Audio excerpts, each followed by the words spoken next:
For sure, there's definitely gay players in the NBA, and it's like there's probably gay players in all sports, right? Turns out they were right because Chet Holmgren just became that player. New footage of him at a gay party with fellow NBA players has sent the entire internet into a frenzy. Why was he hiding this secret for so long? And will his NBA career ever be the same? Let's get into it.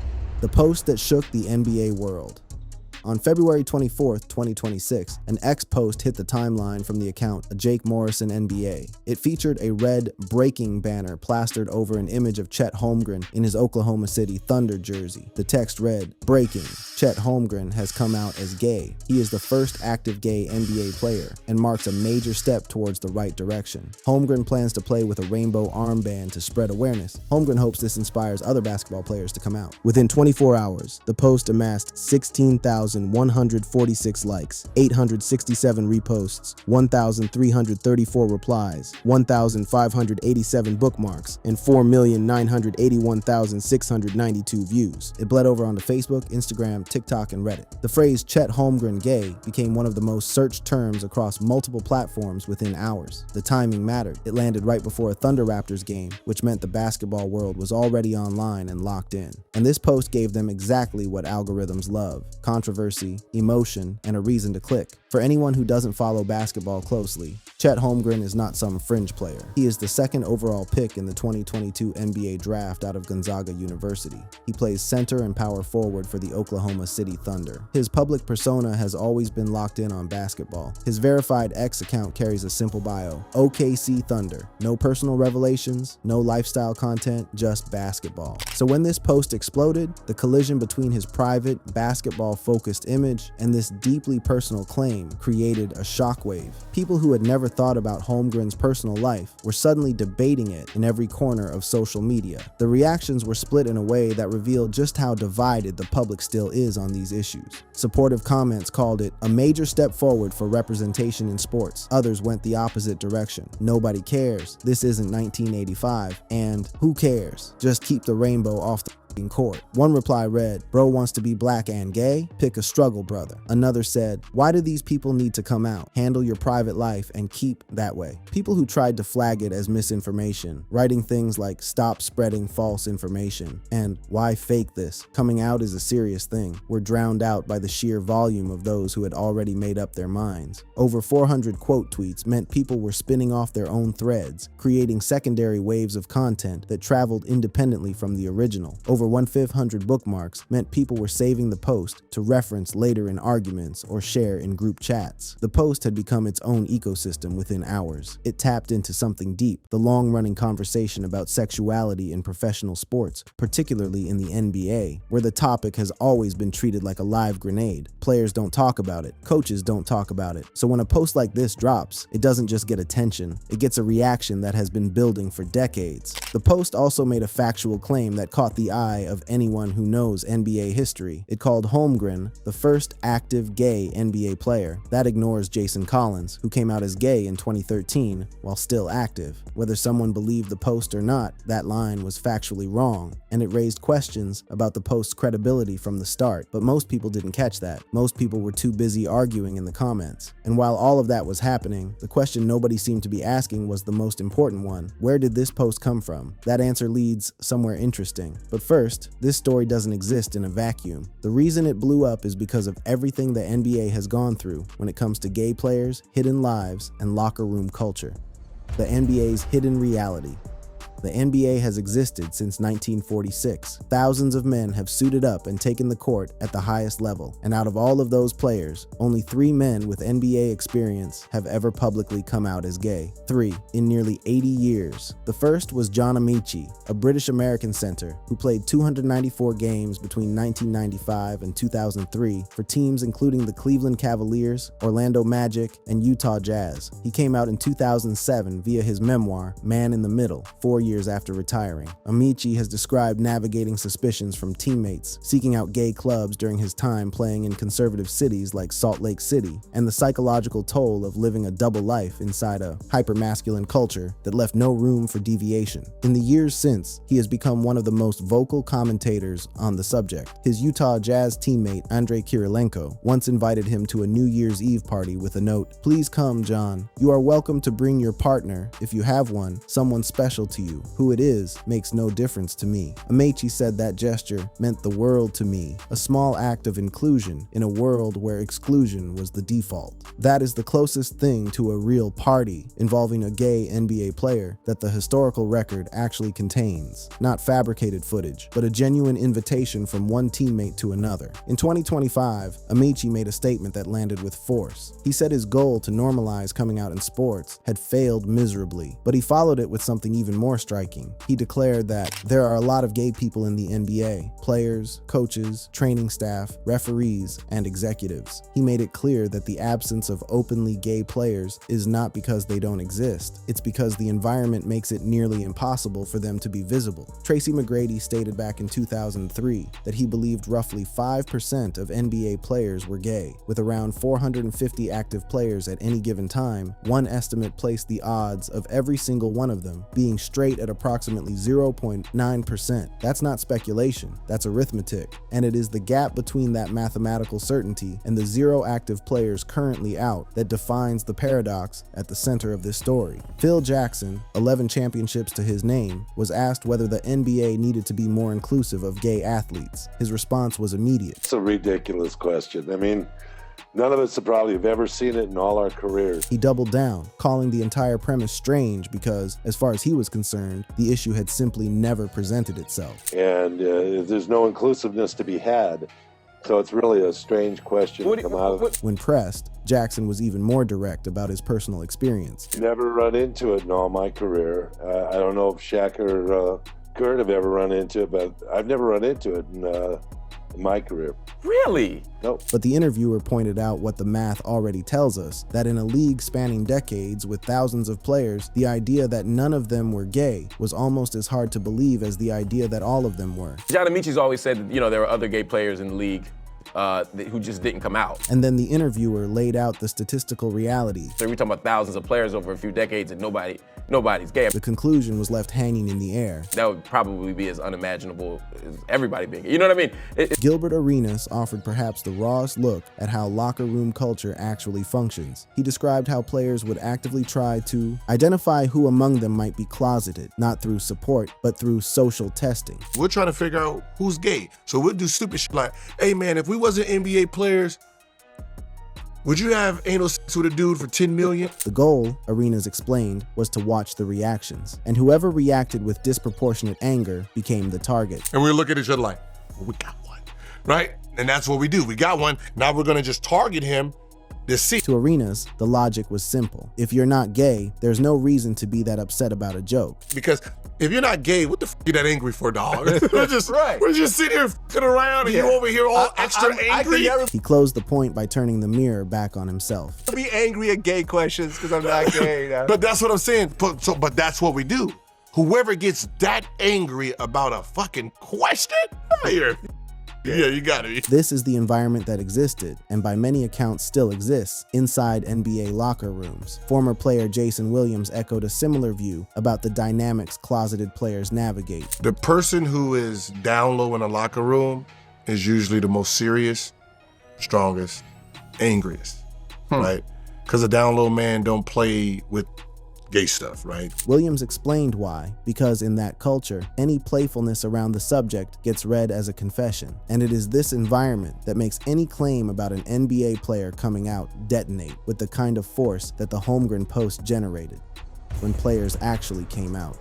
Jason Collins drew the line on April 29, 2013. In a Sports Illustrated essay, the 12-year NBA veteran wrote, "I'm a 34-year-old NBA center. I'm black and I'm gay." With that, Collins became the first active male athlete in any of the 4 major North American pro sports leagues to come out. Collins had played 735 games across 13 seasons, reaching the NBA Finals twice with the New Jersey Nets. He was a journeyman center, averaging 3.6 points and 3.7 rebounds per game. Never a star, but a respected locker room presence known for his physicality and willingness to do the dirty work that doesn't show up in highlight reels. For his entire career, he had carried a secret that he described as looking at a blue sky and telling himself it was red. He had dated women. He had constructed a public persona around heterosexuality because that was the only persona the NBA made room for. He cited the Boston Marathon bombing as a reminder that life can change in an instant, and watching a straight friend participate in a pride parade and feeling a stab of envy that the friend could openly celebrate something Collins could not. You always knew you were gay?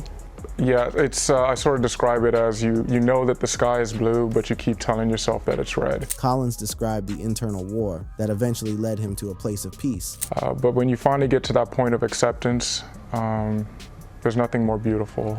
And just allowing yourself to, really be happy and be comfortable in your own skin. President Obama called him personally. Michelle Obama tweeted support. Kobe Bryant tweeted his pride. Doc Rivers tweeted that players would be more accepting than the public. On Inside the NBA, Charles Barkley said something that cut through all the noise. And then he made the point that everyone in the league already knew, but nobody wanted to say out loud. When I go to bed tonight, I won't care who Jason Collins sleep with.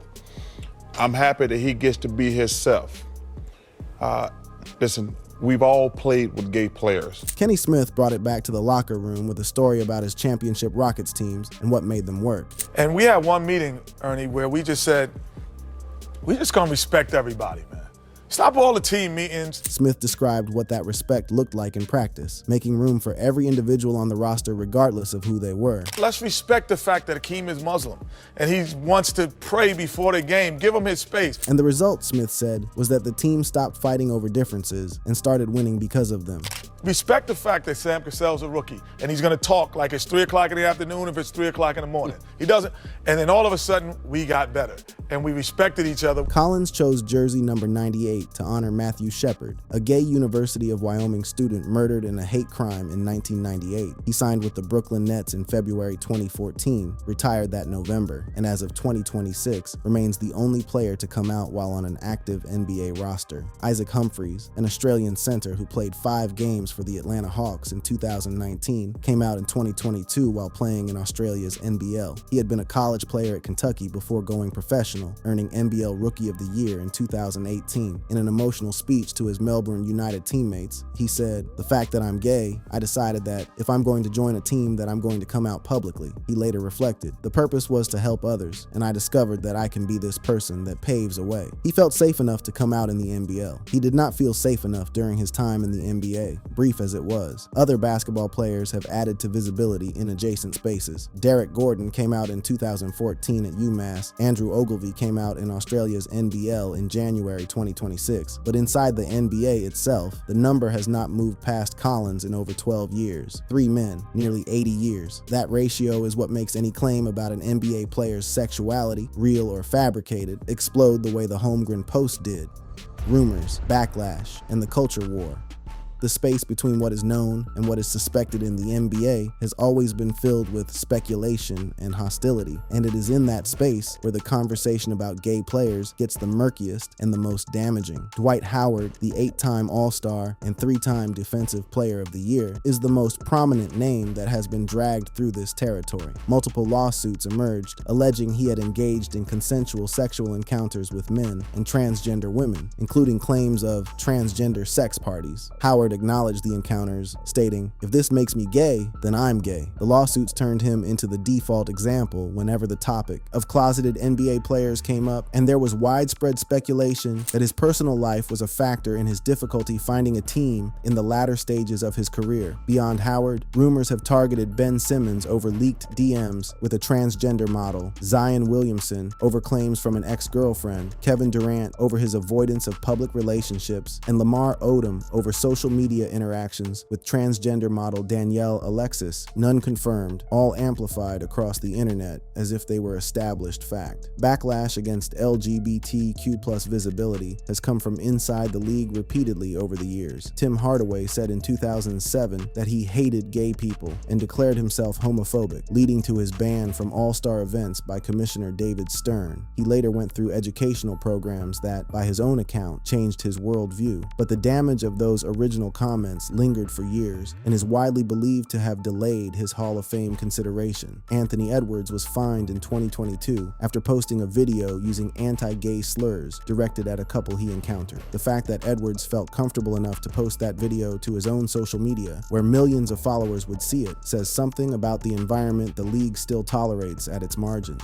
Michael Porter Jr. claimed in 2024 that NBA players developed crazy fetishes, including gay sex due to excess access to women, framing homosexuality not as identity, but as deviance, something that happens when men have too much money and too much free time. Gilbert Arenas called the LGBTQ+ community the most unfair group walking the planet in 2023, criticizing what he saw as new rules around pronouns and transgender inclusion. On the institutional side, 21 of 30 teams hosted Pride Nights during the 2025-2026 season, featuring events, rainbow merchandise, and proceeds donated to LGBTQ+ organizations. The league relocated the 2016 All-Star Game from Charlotte over anti-LGBTQ+ legislation, but then chose not to move the game from Utah, despite similar laws, raising questions about consistency. And the disparity with the WNBA is staggering. Over 40 openly gay players in that league versus 3 in the NBA's entire history. That gap illustrates the difference between two leagues operating within the same sport, but under profoundly different cultural pressures. It is against this backdrop that the Chet Holmgren post landed, and it is exactly this backdrop that made so many people willing to believe it without a second thought.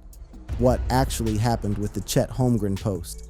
The account that posted it, Jake Morrison NBA, has a bio that reads, 1X, non-affiliated with the Raptors, Scotty Barnes, Stan Satire account. The word satire is right there. The account is a fan-driven parody account. The post was never intended to be news. Heavy Sports labeled the post fake news, noting that nothing credible has been reported about Holmgren's sexual orientation. The article pointed to the timing, just before a Thunder-Raptors matchup, as a likely factor in its spread. Instinct magazine ran a detailed fact check, emphasizing the total absence of corroborating evidence and the danger of trivializing the actual process of coming out. SSB Crack News confirmed that neither Holmgren, the Thunder, nor the NBA issued any supporting statement. Checks across NBA.com, ESPN.com, and OKCThunder.com yielded nothing. As for the new footage, it does not exist. Exhaustive searches across the web, X, TikTok, and Reddit for terms like footage of Chet Holmgren at gay party or NBA players gay party with Chet Holmgren produced 0 results. No video, no images, no eyewitness accounts. The footage claim appears to have been an embellishment that grew organically as the post spread. A game of telephone where a satirical text post morphed into rumors of visual evidence that was never there in the first place. One unrelated video post from January 2026 showed animals at a party, but bore no connection to Holmgren or the NBA whatsoever. Holmgren himself said nothing. His X account showed no posts since February 24th, and his bio remained focused on his team. No press conference, no statement through the Thunder's media department, no denial, no confirmation, just silence. And in 2026, silence can be interpreted any number of ways, which only added fuel to the speculation. His personal life prior to the post offers no basis for the claim either. A 2025 Essentially Sports article noted he appeared to be single with no confirmed relationships, only a brief unverified rumor connecting him to a woman named Ashley Woodfin in 2023. TikTok and Reddit discussions occasionally joked about on-court chemistry between Holmgren and teammate Jalen Williams, but these were found in satirical communities like r/NBA Circle Jerk and were clearly not serious. This was not the first time a fabricated claim about an NBA player's sexuality went viral. In 2025, a similar hoax targeted Jared McCain before being debunked. The pattern is consistent. A fake post gains traction because the topic is inherently provocative. Debunking efforts can't match the speed of the original spread, and the player is left dealing with a narrative they never created. So here is where we land. The post was satire. The footage does not exist. No official source has confirmed any of the claims. Every outlet that investigated reached the same conclusion. It originated from a self-labeled joke account and was amplified by an internet that moved too fast to check the source. The claim that Holmgren would be the first active gay NBA player was also factually incorrect even within its own fictional premise, as Jason Collins achieved that milestone in 2013. That error alone should have been a red flag, but it sailed past millions of viewers without scrutiny. But the fact that it spread as far and as fast as it did tells us something beyond one satirical post about one basketball player. The conversation about sexuality in the NBA remains so unresolved and so charged that even a fabricated claim detonates like a bomb. The demand for this story to be real, whether from people hoping for progress or people looking for something to attack, was so high that it didn't matter whether it was true. People wanted to react, and they did. Chet Holmgren is a 23 23-year-old basketball player trying to build his career and help his team compete for a championship. He did not ask for his name to be attached to this conversation. He did not consent to becoming the center of a debate about LGBTQ+ representation in sports. And regardless of his actual sexual orientation, which is his business and his alone, having a fabricated claim circulate to nearly 5 million people is something no amount of "it was just satire" can undo. Screenshots don't expire, and the next time someone searches his name, this story will be sitting right there alongside his basketball stats. 3 players in 80 years. That's not progress. It's an indictment of a culture that still makes it easier to hide than to be honest. And as long as the gap between institutional gestures and locker room reality remains this wide, the space will continue to be filled by satire accounts, rumor mills, and viral hoaxes that exploit the tension for clicks and engagement. Thank you for watching. If you enjoyed watching this video, click on one of the boxes playing on your screen to watch more similar content.